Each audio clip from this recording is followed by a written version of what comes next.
தமிழகத்தில் ஒரு வாரத்திற்கு மழை பெய்யும் என சென்னை வானிலை ஆய்வு மையம் தெரிவித்துள்ளது.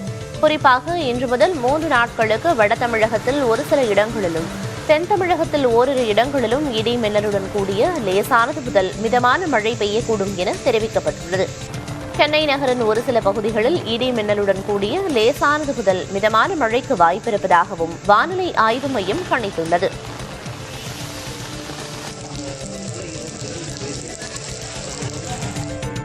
ஈரோட்டில் 1 மணி நேரம் பெய்த கனமழையால் கொல்லம்பாளையம் பகுதியில் உள்ள 50க்கும் மேற்பட்ட வீடுகளுக்குள் கழிவுநீர் புகுந்து மக்கள் அவதிக்குள்ளாகினர். ஈரோடு ரயில் நிலையத்திலும் மழைநீர் புகுந்ததால் பயணிகள் சிரமப்பட்டனர். முக்கிய சாலைகளில் தண்ணீர் தேங்கியதால் வாகன ஓட்டிகள் தவித்தனர். தொடர் மழையால் ஏற்படும் இந்த பிரச்சினைகளுக்கு மாவட்ட நிர்வாகம் விரைவில் தீர்வு காண வேண்டும் என பொதுமக்கள் கோரிக்கை விடுத்துள்ளனர்.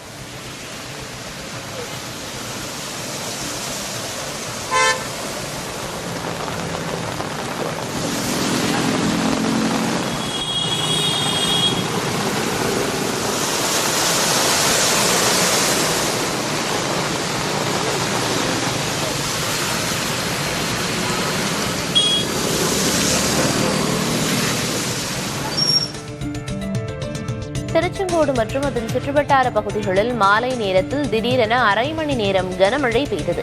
இதனால் பேருந்து நிலையத்திலிருந்து சேலம் செல்லும் சாலையில் வெள்ளம் ஆறு போல் பெருக்கெடுத்து ஓடியது.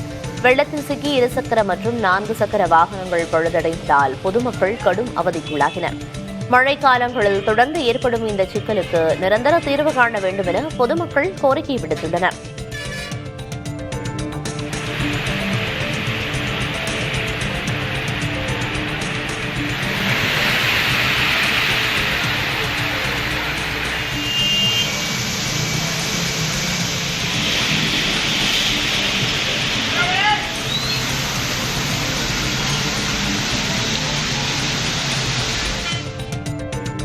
தேனி மாவட்டம் பெரியகுளம் மற்றும் திண்டுக்கல் மாவட்டம் கொடைக்கானல் ஆகிய பகுதிகளில் மழை பெய்ததால் குளிர்ச்சி நிலவியது.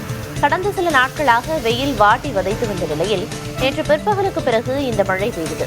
கொடைக்கானலில் ஒரு பக்கம் வெயிலும் ஒரு பக்கம் மழையுமாக விசித்திரமான வானிலை காணப்பட்டது.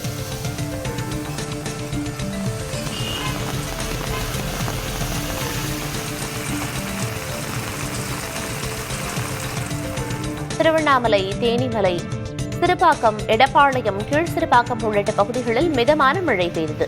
இதனால் சாலைகளில் மழைநீர் பெருக்கெடுத்து ஓடியது. தேனி மாவட்டம் ஆண்டிப்பட்டி, ஏத்தகோவில், புள்ளிமான்கோம்பை, பாலகோம்பை, கானாவிலக்கு உள்ளிட்ட பகுதிகளில் பரவலாக மழை பெய்தது.